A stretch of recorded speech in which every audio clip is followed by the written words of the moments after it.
están enfermos, amén, puedan después se suben y pueden ver la transmisión de la enseñanza, amén. Amén.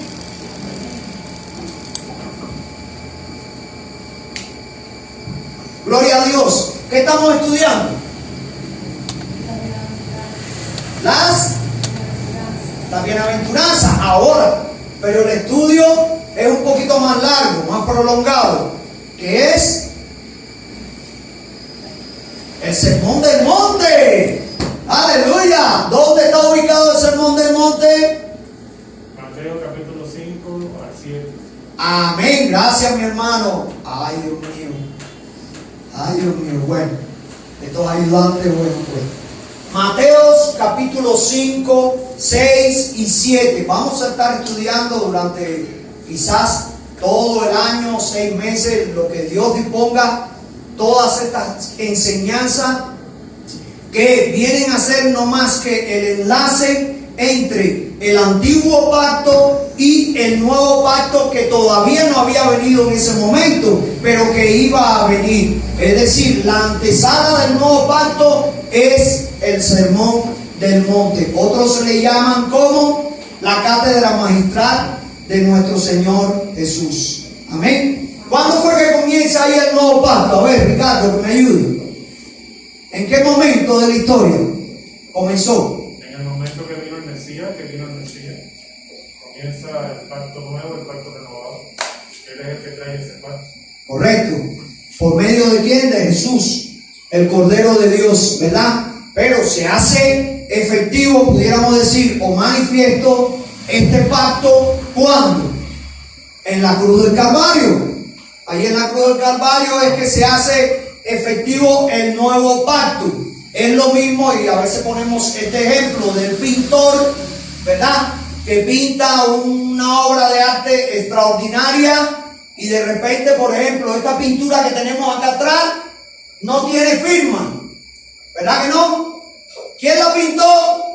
Yo no sé, porque cuando llegamos acá a esta iglesia pues ya estaba la pintura. Ricardo de repente sabe, tampoco, también estaba.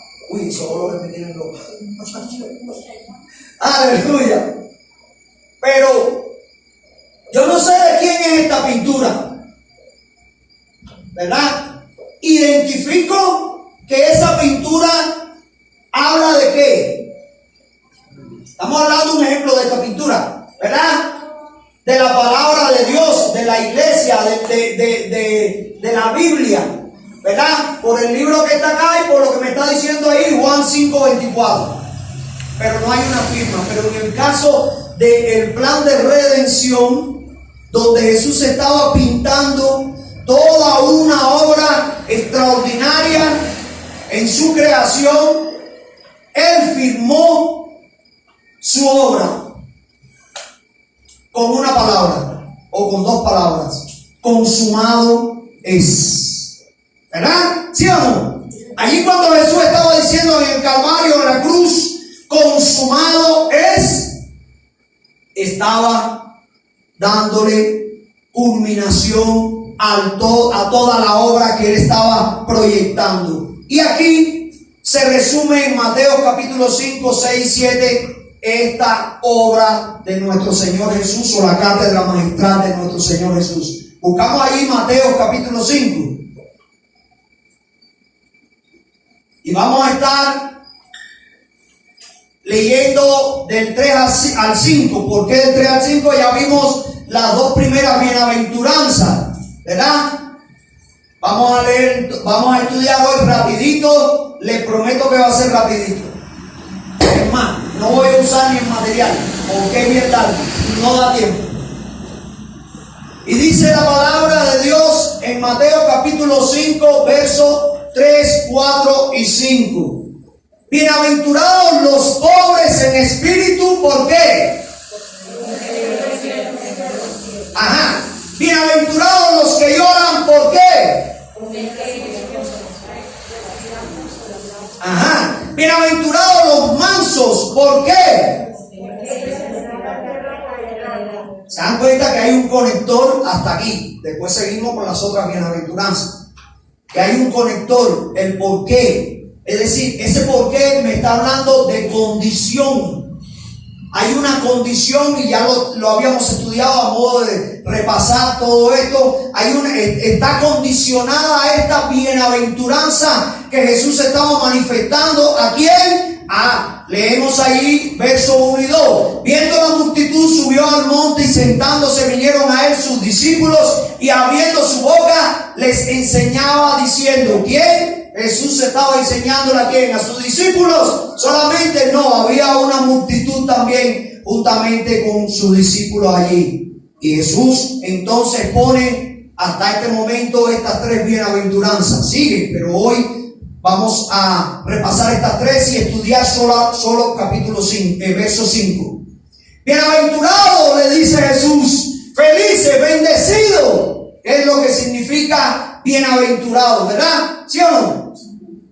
Bienaventurados los pobres en espíritu, porque de ellos es el reino de los cielos, le estaba diciendo Jesús. Bienaventurado tú vas a ser si eres pobre en espíritu. Pero está condicionado. Si eres pobre en espíritu, de ti va a ser el reino de los cielos. Y le continúa diciendo a toda la multitud, incluyendo sus discípulos, bienaventurados los que lloran, porque ellos recibirán ¿qué? Consolación, van a ser consolados. Y después les dice, bienaventurados los mansos, porque ellos recibirán la tierra por heredad. Si nos damos cuenta, y ya lo estudiamos anteriormente, pero a modo de repaso, tenemos que hacerlo para que los hermanos que no han estado puedan comprender la idea, que el propio Jesús, el Cordero de Dios, se estaba manifestando y quería enseñarles a todos ellos, y ahora a ti y a mí. Hermanos, hemos estudiado probablemente muchas veces el Sermón del Monte, muchísimas. Los que somos de Cuba, estoy seguro que desde Cuba hemos escuchado predicar, enseñar, maestros, predicadores sobre todos estos temas, ¿verdad? Pero lamentablemente a veces quizás por el tiempo y demás no se hace, o por el modo de estilo de predicadores, donde hay iglesias que son varios predicadores o varios pastores o varios maestros en las casas culto, en las células de estudio, y así no se hace un seguimiento en muchos lugares o en muchas oportunidades de todo el estudio, o hacerlo de una manera secuencial este estudio. ¿Y por qué? Nos da la posibilidad de estudiar este sermón de Jesús, nos da la posibilidad de entender el entrelazado que tenía cada expresión que el Cordero manifestaba. Una bienaventuranza tiene que ver con la otra, y a su vez la primera bienaventuranza le daba paso a la segunda, y la segunda le daba paso a la tercera, y la tercera, que es la que vamos a estudiar, no puede estar ubicada en tercer lugar si antes no estaban los pobres en espíritu, y si antes no estaban los que lloran. Ahora les explico. Y quería darles algunas reflexiones sobre, soy malísimo en el inglés, Charles Spurgeon. Y él predicó sobre este pasaje en el 1876. Predicó sobre esto y estaba enseñando esto de esa manera, dándole una orientación consecutiva a lo que Jesús estaba manifestando. Si vamos de atrás hacia adelante, podemos decir entonces, bienaventurados, léalo usted ahí en la palabra, en su palabra, bienaventurados los mansos, porque ellos recibirán la tierra por heredad. Entonces de atrás para adelante, la que sigue, bienaventurados los que lloran, porque ellos recibirán consolación. Entonces la que sigue, bienaventurados los pobres en espíritu, porque de ellos es el reino de los cielos. Entonces, si usted se da cuenta, no tiene sentido de leerlo de esa manera. ¿Por qué no tiene sentido, hermano, en esto? Sencillo. Cuando vamos al verso 3 nos dice los pobres en espíritu, ¿verdad? Y usted cuando vino a los pies de Cristo, usted vino con tremendos títulos de capellán, ¿verdad, hermana? Títulos de capellán. Yo soy capellán. Yo soy pastor. Yo tengo títulos eclesiásticos y títulos esto, qué sé yo. ¿Usted vino así? No. De repente los tiene, de repente los tuvo, de repente tiene tremendas categorías profesionales a nivel secular. Es empresario, es médico, es doctora, es licenciado en algo. Pero cuando usted llegó al Cordero, toda la vanagloria quedó ahí. Todos los títulos que tenías de repente colgados cuando regresaste de la iglesia, dijiste, ¿qué va, hermano querido? Van para abajo porque ustedes me traen mucho orgullo. Así ha pasado con muchas personas. Donde tienen todas las paredes, dice el pastor Miguel Núñez que tenía sus paredes con los megatítulos que él tenía. Y mire que ese hombre tiene títulos, ¿oyó? Las especialidades, por favor, de este hombre. Medicina interna, epidemiología, terapia intensiva, Él dice que él gustaba, se deleitaba con sus títulos, sentarse y que detrás le quedaran todos esos títulos y cuando llegara un paciente, esto sí es un médico. ¿Verdad? Esos títulos hablan de quién? De esa persona. Están señalando a esa persona y le están diciendo, al paciente le están diciendo, esa persona está capacitada. Esa persona está entrenada para atenderme a mí. Él llegó y dijo, para abajo todos, ni uno en la pared, se acabó. ¿Me entiende? Entonces, llegamos y decimos, yo tengo una cantidad de billetes tremendo para comprar, para pagar, para hacer, para sentarme en una silla plástica. Hazme favor, hermano querido, me pone una silla con cojincito, una silla reclinable, una silla porque yo soy el que más diezmo, el que más ofrendo. ¿Qué te pasa?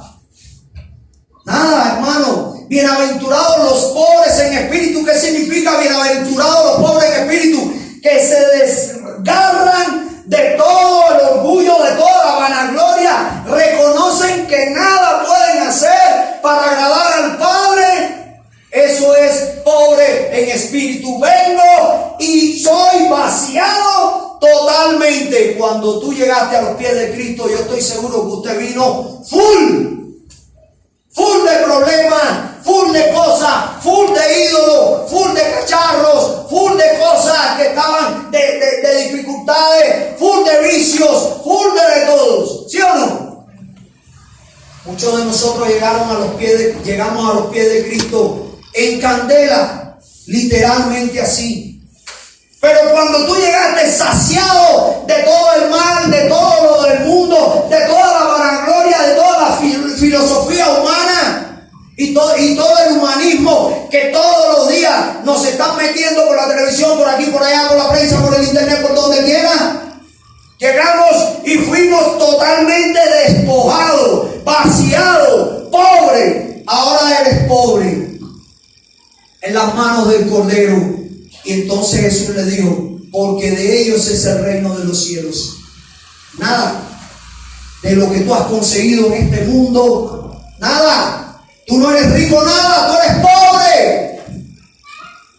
¿Reconoces tu pobreza? Sí, maestro, reconozco mi pobreza. Aleluya, en espíritu. Entonces de ti es el reino de los cielos. Pero después Jesús le dijo, fíjense, ya está vacío, se acabó, no tienes nada. Llegaste a los pies de Cristo full y ahora estás libre.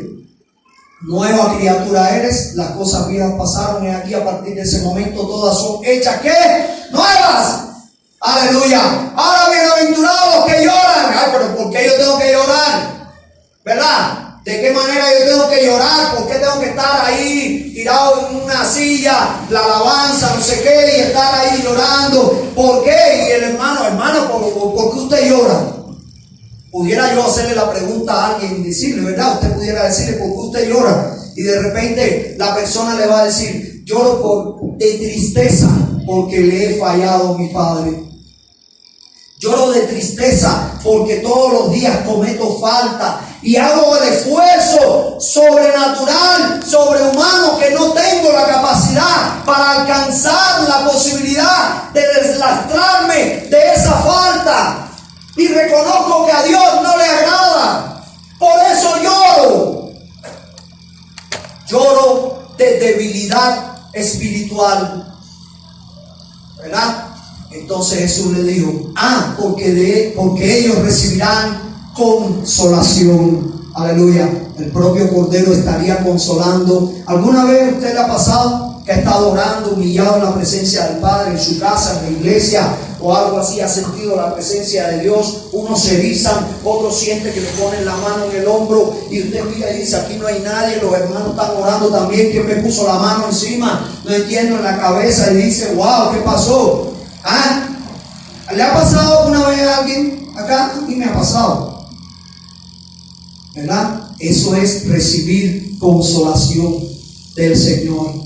Eso es recibir consolación. Entonces ahora ya este hermano, esta hermana está vacío, está despojado, nueva criatura es, ¿verdad? Como bebé, allí estaba, ¿verdad? Jesús y Nicodemo, tiene que nacer de nuevo. Así, Jesús, ¿cómo tengo que entrar yo? ¿De qué manera al vientre de mi mami? Si probablemente ya su mami estaba muerta, ya no existía. No lo dice la palabra, pero probablemente. ¿De qué manera? Dos milagros: resucitar a mami y entrar en el vientre de mami. Jesús, ¿de qué manera puede pasar esto? Jesús le dice, tienes que nacer del agua y del Espíritu. Un bebé cuando llega, aleluya, como cuando tú has llegado a los pies de Cristo, llegas como un bebé que no tienes nada, pero a la vez, asimismo, eres una esponja, eres un imán donde todo lo metálico se te puede pegar, todo lo corrupto, todo lo contaminado, todas tantas cosas que hay en este mundo que pueden desviarte de la verdad, pueden llegar a tu vida y pegarse a ti como un imán, que es difícil deslastrarse de ese mal. Pero ese bebé, eso lo vamos a ver en las próximas bienaventuranzas, pero ese bebé llegó, ese hombre, esa mujer llegó cargado, fatigado, agotado. Venid a mí todos los que están cansados, ¿verdad? Todos los que están cargados, todos los que están fatigados, y yo los haré descansar, decía nuestro Señor Jesús. ¿Sí o no? Él lo decía, ¿verdad? Entonces Jesús te quitó todo el peso que tienes encima. La pregunta es la siguiente: si ya Jesús deslastró nuestro peso, ¿por qué continuamos con peso? ¿Verdad? ¿Por qué todos los días tenemos que encontrarnos con tanto peso? Ya casi voy a terminar. ¿Por qué todos los días constantemente llegan a nosotros aflicciones, problemas, dificultades? Jesús, ¿qué está pasando? ¿Será que yo no estoy en tus caminos? ¿Será que yo estoy perdiendo mi tiempo yendo a la iglesia los domingos? ¿Será que está pasando porque sigo teniendo carga y peso? ¿Le ha hecho la pregunta usted al Cordero? Yo se la he hecho. Porque todos los días hay problemas. Y cuando está saliendo de uno dice, wow, gracias Señor, ¡párate! Otro más. ¿Sí o no? Y dificultades, y dificultades, y dificultades, ¿verdad? Pero tenemos acá, en este punto de esta bienaventuranza, bienaventurados los mansos. ¿Qué significa manso?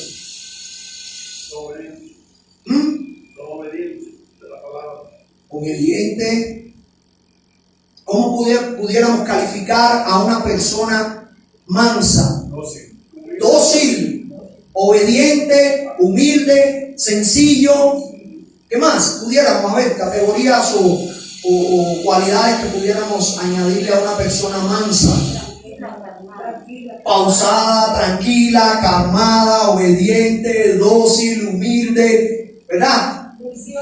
Juicioso, Sí, son cualidades que podemos ponerle a esta persona, ¿verdad? A una persona mansa, a una persona, eso es lo que es manso, una persona que sencilla, una persona humilde, una persona que, por supuesto, ya lo que había quedado atrás, ya fui deslastrado, ahora reconozco mi debilidad, mi falta, necesito, que es la próxima bienaventuranza que vamos a estar estudiando el próximo domingo, reconocer la justicia del Cordero de Dios, la necesito con ansia. Lo dice el verso 6, bienaventurados los que tienen hambre y sed de justicia, porque ellos, solamente ellos,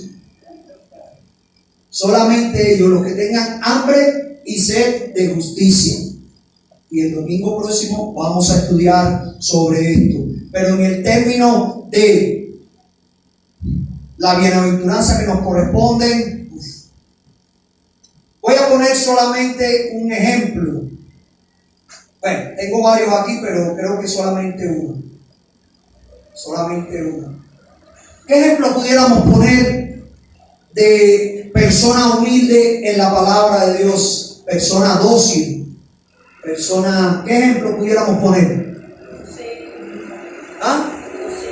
José, Abraham. Hay tantos pasajes, hay tantos ejemplos, ¿verdad? De personas dócil, humilde, que no hay tiempo. Solamente quiero ponerle dos ejemplos, tengo muchos, solamente. Entre ellos está José, está Abraham también. Pero quiero ponerle a Moisés, el ejemplo de Moisés. Y si usted desea anotarlo, para que después lo lea en casa. Números capítulo 12, verso 3, dice así: y aquel varón Moisés era muy manso. Pero miren esto, más que todos los hombres que había sobre la tierra. Estaba en un momento donde María y Aarón, sus hermanos, estaban molestos, estaban inquietos porque Dios se le aparecía a Moisés y no a ellos. Porque Dios tenía, aleluya, Él en su soberanía quiso aparecérsele a Moisés y no a Aarón, no a María, ¿verdad? Y entonces, bueno, ¿quién soy yo para decirle por qué no te me apareces a mí también? Si tú te le apareces a mi hermana Liocha, te le aparece a mi hermano Leo, perdón, tu nombre es Tony, a Ricardo, ¿por qué no te me apareces a mí también? ¿Qué pasó?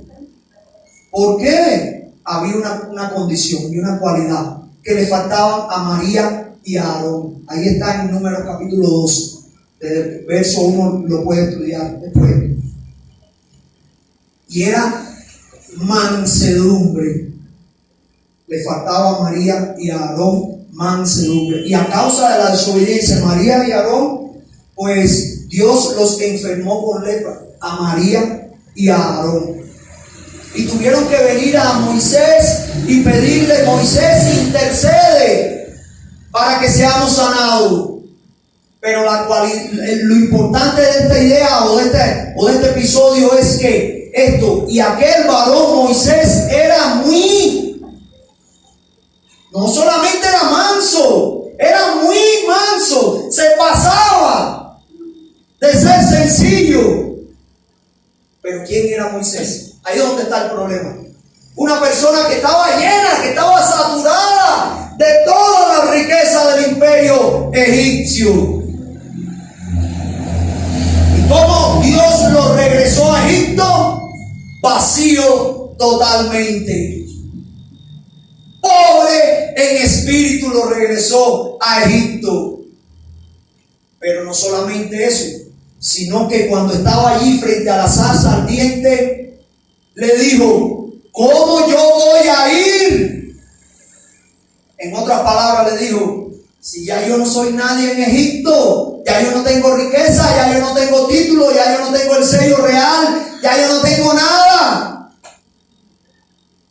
Dios le dijo, tranquilo que tú vas a ser llenado, pero no llenado de nada de este mundo, sino del cielo. Toda la llenura que tú vas a tener antes de ir a ver a Faraón va a ser llenura del cielo. Y aquí se cumple esta palabra cuando Jesús le estaba hablando a sus discípulos y a la gran multitud. Otro ejemplo pudiéramos poner a Pablo, ¿verdad?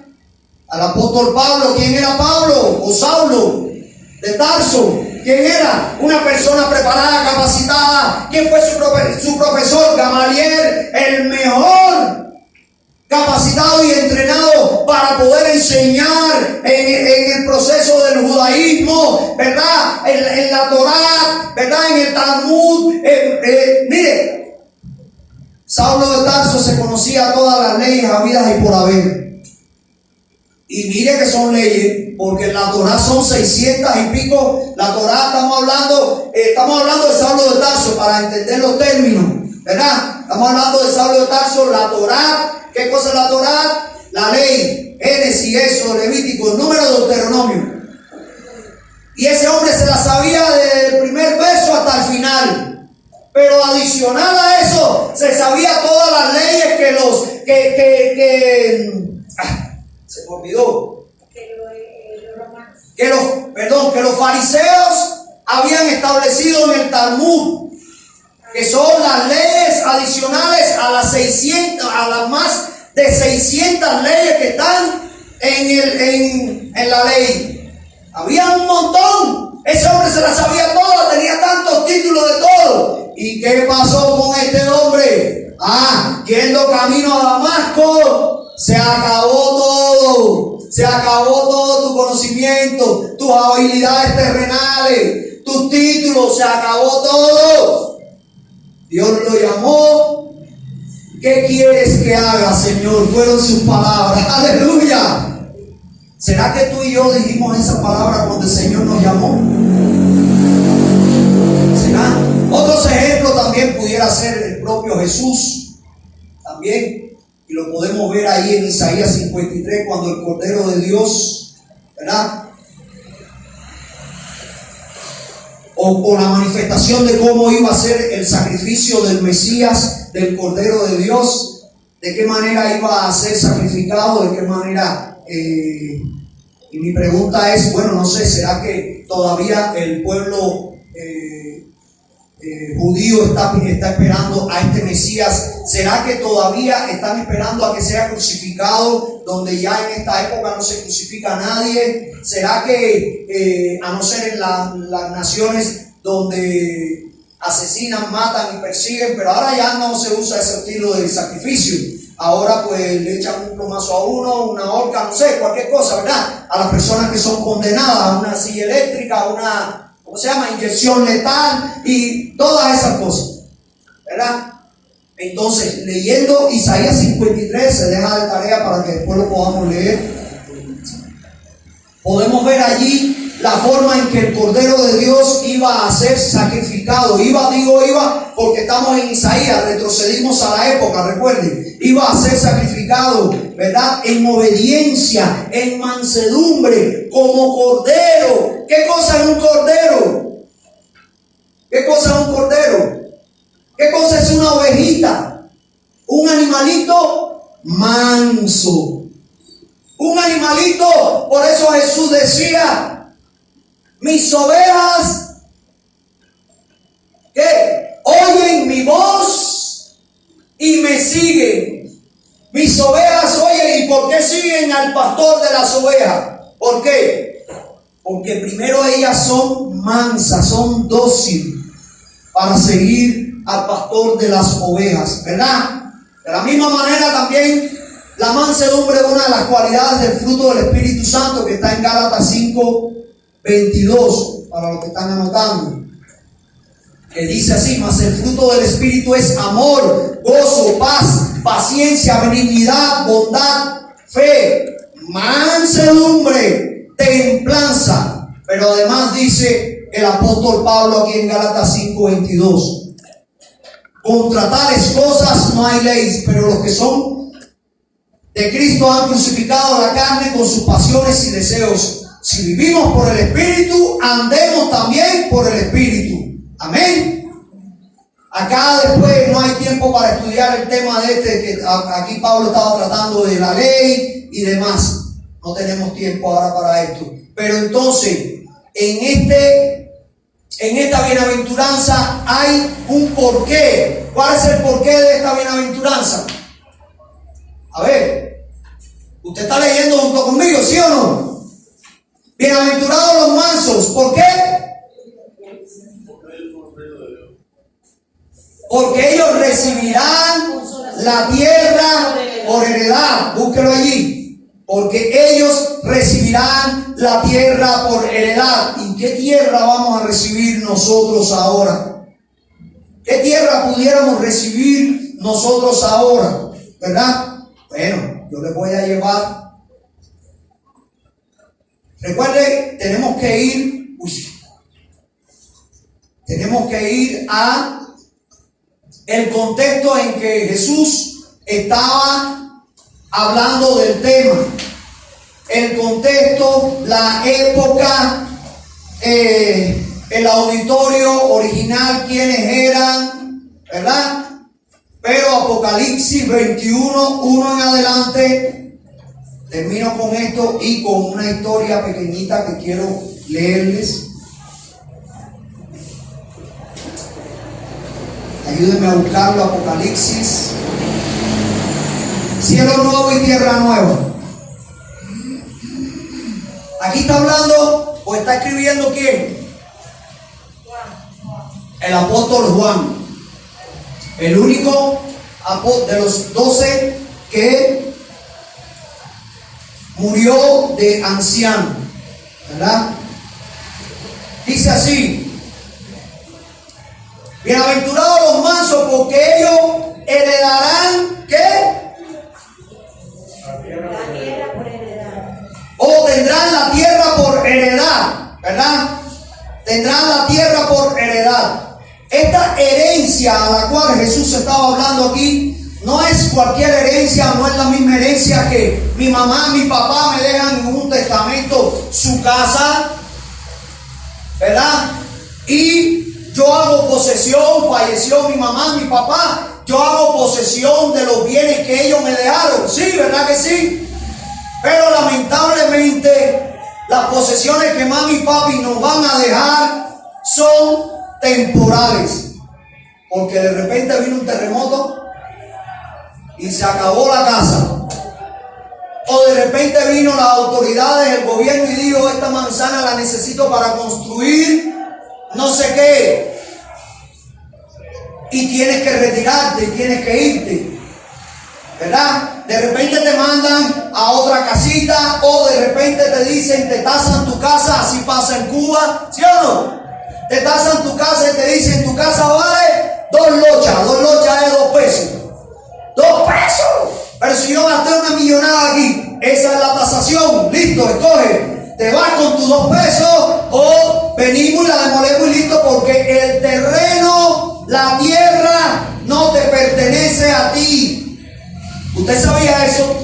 Que ninguna tierra pertenece eternamente y para siempre a ningún ser humano. Las tierras pertenecen a los gobiernos, son ellos los que pueden disponer de esa tierra. ¿Usted sabía eso? En el momento que ellos dispongan, en el tiempo que ellos dispongan, ellos pueden hacer uso de la tierra, te guste o no. Eso pasa en Cuba, eso pasa aquí en Colombia y eso pasa en muchos lugares. Pasa así. Pero aquí Jesús no estaba hablando de una herencia terrenal que iba a ser temporal. Aquí Jesús estaba hablando de algo sobrenatural en el cual el Cordero de Dios va a venir. ¿Y cuántos están esperando esa segunda venida? Yo la estoy esperando. Amén. Aleluya. Yo estoy esperando la segunda venida del Cordero de Dios. No va a venir más ningún otro Cordero a buscar la iglesia, a buscar a las personas que Él compró con su propia sangre. El mismo que ascendió va a venir por su iglesia. Y dice la palabra, según el apóstol Juan, por medio del Espíritu Santo, por revelación divina, Apocalipsis capítulo 21, 1, vi un cielo nuevo y una tierra nueva, porque el primer cielo y la primera tierra pasaron. ¿Cuál primer cielo y cuál primera tierra? Se estaba refiriendo aquí el apóstol Juan. Esta tierra. Amén. Y el mar ya no existía más. Y yo, Juan, para identificarse a sí mismo de que era él y no otra persona, vi la santa ciudad, la nueva Jerusalén, descender del cielo de Dios, dispuesta como una esposa ataviada para su marido. Y oí una gran voz del cielo que decía: he aquí el tabernáculo de Dios con los hombres, y él morará con ellos, y ellos serán su pueblo, y Dios mismo estará con ellos como su Dios. Ahorita, lamentablemente, supuestamente por ahí, por ejemplo en Jerusalén, en Israel, perdón, se dice que están construyendo sería el cuarto templo, no, el tercero, cuarto templo, ya se me olvidó ya. El cuarto templo, que ya están construyendo el templo, que ya está el candelero, que ya está el lugar de sacrificio, que ya está esto, que ya está lo otro, que ya está por aquí, que ya está por allá, que se estuvo diciendo que el Mesías, que ya presentaron un Mesías, después se dijo que falleció. No sé si leyeron esa noticia, ese Mesías falleció por COVID y no sé qué, una locura extraordinaria, pero terrenal. El apóstol Juan lo dijo en el primer verso: porque esta tierra y este cielo pasarán, se acabará lo que están haciendo. ¿Qué importa lo que estén haciendo? Todo eso se va a acabar. Verso 4: enjugará Dios toda la lágrima de los ojos de ellos, y ya no habrá muerte, ni habrá más llanto, ni clamor, ni dolor, porque las primeras cosas pasaron. Y el que estaba sentado en el trono dijo: he aquí, yo hago nuevas todas las cosas. Y me dijo: escribe, porque estas palabras son fieles y verdaderas. Y me dijo: hecho está. Consumado es.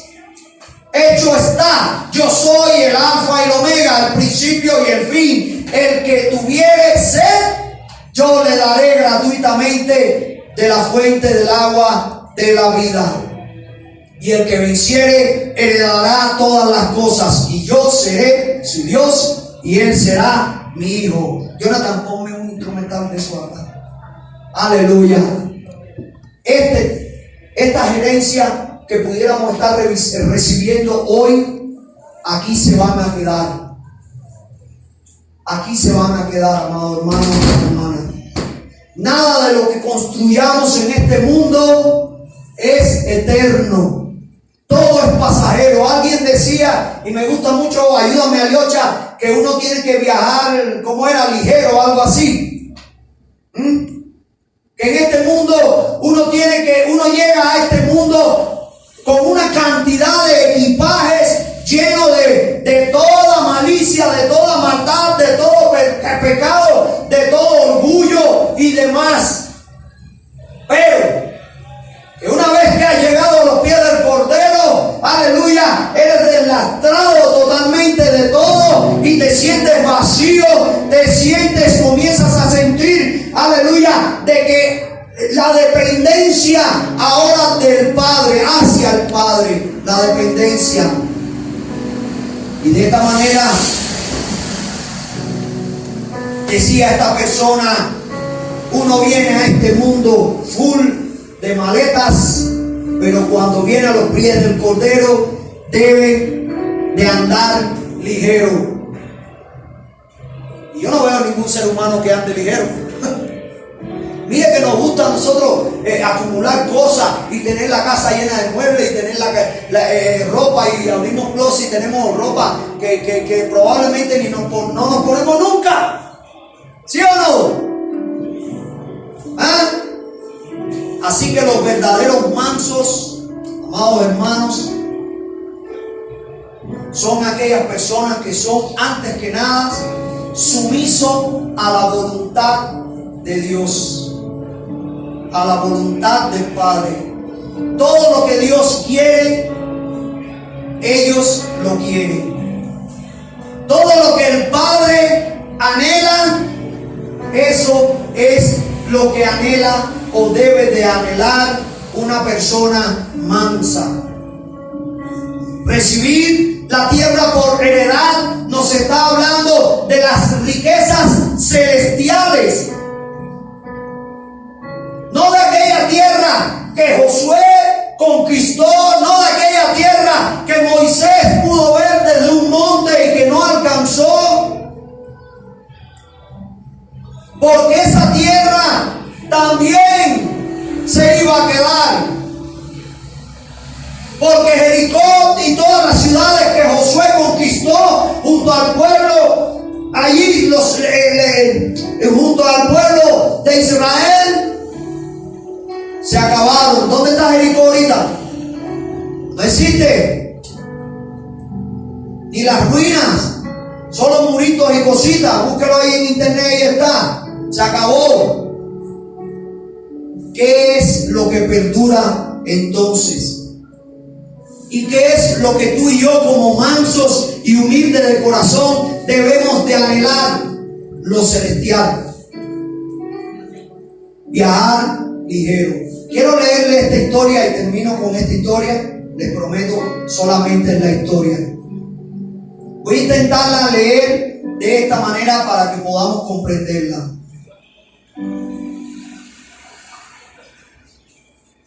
Habla una historia que fue real, una historia de un pastor de ovejas en Inglaterra, donde él gustaba tanto, se deleitaba tanto, allí en el campo, allí con quizás de hermanos de Camagüey, viven en la ciudad todos, ¿sí? Bueno, allí en el campo, donde ¿qué hay en el campo? Necesidad, ¿sí o no? Usted vive en el campo, en el monte, allí sembrando, ahí usted tiene necesidad, ¿sí o no? Se le rompieron los únicos zapaticos que tiene, pero ahí usted se siente ¿qué? Feliz. En medio de su parcelita, de su tierrita, usted se siente ¿cómo? Feliz, criando sus pollitos, criando sus ovejitos, ¿cómo se siente usted? Feliz, ¿sí o no? ¿Verdad? Habla la historia de que estaba este pastor de ovejas tan feliz, pero tan feliz, que un día llegó y pasó un médico de la ciudad, ahí en una ciudad, el nombre no lo puedo pronunciar, pero ese mismo, en una ciudad en Inglaterra, en Londres, y pasó en su carrito y ve a aquel pastor de ovejas allí tan feliz que se detuvo, porque cada día que pasaba lo veía cantando y feliz. Y ese día ya no aguantó más y se detuvo, se bajó y fue allá. Y le hice una pregunta, que tiene que ver la pregunta que le voy a hacer ahora, o que él le hizo al pastor de ovejas. Le preguntó, ¿cuál es el pronóstico del tiempo para mañana? Y tiene que ver eso con las ovejas, con el médico, ¿verdad? Pero este hombre le hizo esa pregunta, ¿cuál es el pronóstico del tiempo para mañana? Él le respondió, pues tendremos el tipo de clima que me agrada, le dijo él gozoso. Entonces el doctor le preguntó, ¿por qué? ¿Qué es lo que quiere decir? Le pregunta. Cuando él le responde, tendremos el tipo de clima que a mí me agrada. Dice, bueno, ¿qué es lo que tú quieres decir con esto? El pastor le respondió, el clima que agrade a Dios siempre me agradará a mí, le dijo él. El pastor de las ovejas replicó al doctor. El doctor también le hizo otra pregunta. Tu porción parece ser un poco dura, o tu posición parece ser un poco dura. Oh no, Señor, le respondió el pastor, ¿verdad? No es así, pues abunda en pues Él abunda en misericordia, refiriéndose a Dios. El médico le pregunta, pero tienes que trabajar muy duro, ¿no es cierto? Le pregunta. Sí, respondió, tengo mucho trabajo, pero eso es mejor que estar holgazaneando. Él le dijo, de repente tú estás aquí perdiendo tu tiempo. Ve, agarra tu carro y ve a donde iba a atender. ¿Entiendes? El doctor le vuelve a preguntar, pero tienes que soportar muchas penalidades. No es así. Mucho sol, quizás mucha sed, mucho trabajo, mucho polvo, mucho sudor. Imagínese un doctor allí que probablemente ni sudaba, estaba enchaquetado ahí, qué sé yo, ¿verdad? Tienes que pasar mucho trabajo, le responde, y aquí es lo importante, le responde el pastor de ovejas. Oh sí, Señor, dijo, muchísimas, pero entonces no tengo tantas tentaciones como las que tienes tú, o tienen esas personas que viven en las ciudades. Y tengo más tiempo para meditar en mi Dios. Así que estoy completamente satisfecho porque donde Dios me ha puesto es la mejor porción en la que podía yo estar. Este hombre con sencillez de corazón, con humildad, le respondió ¿cuál fue la primera pregunta? ¿Cuál es el clima para el día de mañana? Y la pregunta se desvió, se fue completa, ¿verdad? La pregunta se fue. La respuesta de esa primera pregunta es esta. Así que estoy completamente satisfecho porque donde Dios me ha puesto es la mejor porción en la que puedo yo estar. ¿Será que tú y yo podamos decir esto hoy? ¿Será que podamos cerrar nuestros ojos ahí donde estamos y decirles? ¿Será que podemos decirles, Padre, yo te doy gracias sobre gracias, porque hoy estoy donde tú quieres que yo esté. Hoy me gozo, me deleito en la posición que me encuentro. Aún en medio de las circunstancias, de las dificultades, de las necesidades que puedan estar acechando y asediando mi vida, me gozo en ti, Señor. Así como este pastor de ovejas que se gozaba quizás en su escasez, en la sed, en el sudor, en el trabajo fatigador que tenía, pero se gustaba y tenía el privilegio de deleitarse en esta oportunidad que tú le estabas dando a él. Agradecido estaba este pastor de ovejas. Padre, yo te pido, Señor, que todos los presentes también podamos ser agradecidos, aleluya, a lo que tú nos has dado, mi Dios eterno. Seamos agradecidos, Señor, en lo poco. Si me has puesto allí, quiero serte fiel, para que luego tú me lleves al lugar de abundancia. Aleluya. Tú eres mi pastor y nada me faltará. En lugares de delicados pastos, aleluya, me harás descansar. Oh Dios, junto a agua de reposo me pastorearás, confortarás mi alma, aleluya. Oh, qué lindo eres, mi Rey. Perdóname, Dios. Te pido perdón, mi Dios, si he sido desagradecido. Te pido me perdones.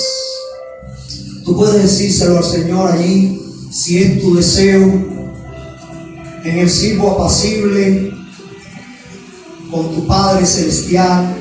Aleluya. Dile a Él, Mi Dios, quiero ser agradecido. Del lugar a donde tú me has llevado, quiero ser agradecido o agradecida. En medio de la escasez, quiero ser agradecido o agradecida.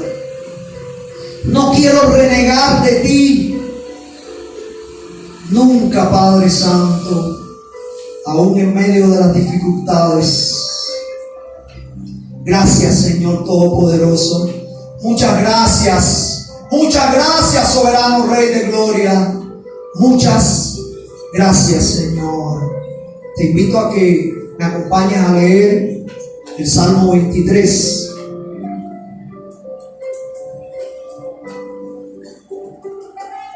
Lo vamos a leer de la misma manera que el salmista lo estaba escribiendo, en primera persona, ¿verdad? ¿Lo tenemos? Mientras tanto voy a invitar a mi esposa, por favor, a que me acompañe acá.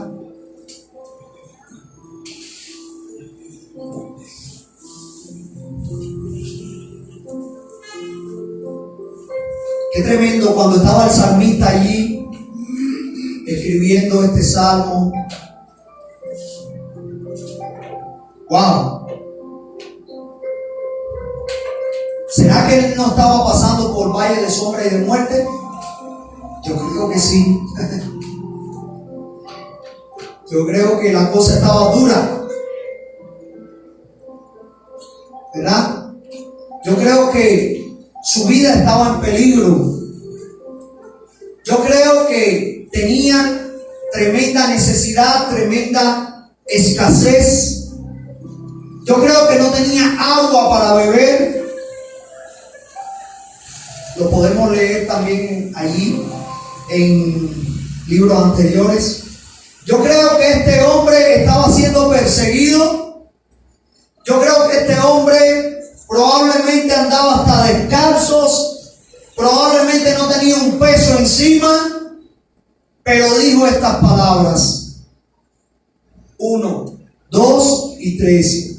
Jehová es mi pastor, nada me faltará. En lugares de delicados pastos me hará descansar. Junto a aguas de reposo me pastoreará. Confortará mi alma. Me guiará por sendas de justicia por amor de su nombre. Y aunque ande en valle de sombra y de muerte, no temeré mal alguno, porque tú estarás conmigo. Tu vara y tu callado me infundirán aliento, y aderezan mesas delante de mí en presencia de mis angustiadores. Ungen mi cabeza con aceite, mi copa está rebosando. Ciertamente el bien y la misericordia me seguirán todos los días de mi vida, y en la casa de Jehová moraré por largos días. ¡Wow! ¡Aleluya! ¡Wow! Cuando estaba este hombre escribiendo el verso 6, ciertamente el bien y la misericordia me seguirán todos los días de mi vida, y en la casa de Jehová moraré por largos días. Aleluya. No le estaba importando su necesidad, no le estaba importando nada, solo le estaba importando lo de arriba, lo celestial. Aleluya. Gloria a Dios.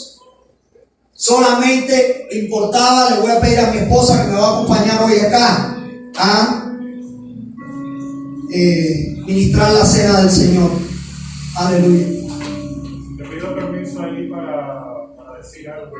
Sí, hermano.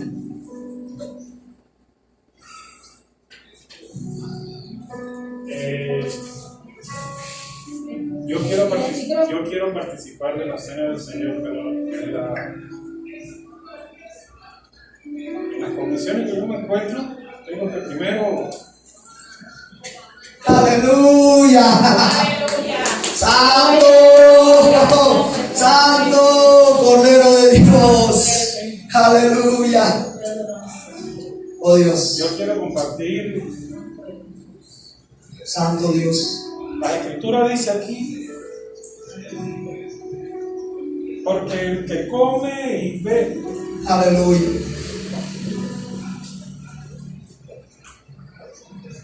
Te pausa.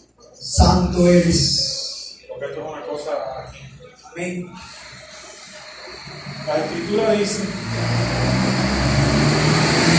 porque el que come y bebe indignamente, sin discernir el cuerpo del Señor, juicio come y bebe para sí. Por tanto, pruébese cada uno a sí mismo y coma así del pan y beba de la copa. Si pues nos examinásemos a nosotros mismos, no seríamos juzgados. Esto lo interpreto. Si me está pidiendo un examen de mí mismo, es que yo hago un juicio de mí mismo para que el juicio no venga de Dios. Yo me voy a hacer un juicio. Yo le pido perdón, o sea, cuando a nosotros se nos dice orar, es hablar con el Eterno, con el Creador. Yo no te veo, Padre, yo no te veo, pero sé que estás aquí porque tú dices en tu palabra que donde hay 2 o 3 reunidos en tu nombre, tú estás aquí. Yo siento que tú estás aquí.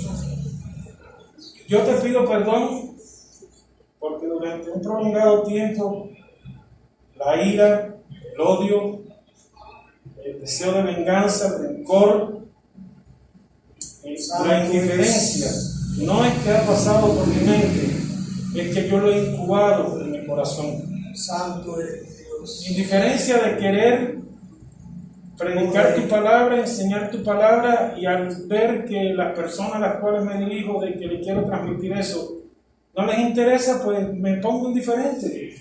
Si se quieren hundir, que se hunda; si se quieren estrellar, que se estrellen, y no me interesa. Pido perdón, te pido perdón, Padre, también, porque Maravilloso. para algunas personas el testimonio que le he transmitido ha sido como Dios, y evacúo todo lo contrario. Te pido perdón por eso. Aleluya. Te pido perdón porque eso es lo que ha predominado en mí durante este tiempo, ¿no? Santo eres. Te doy gracias también, lo quiero hacer público porque por lo que se va a impartir ahora. Aleluya. Te doy gracias porque por más de 30 años me has dado una esposa bíblica. Aleluya. Y por más de 30 años yo un esposo bíblico. Oh Dios. Te pido perdón por eso también. Hoy leímos el Salmo 37.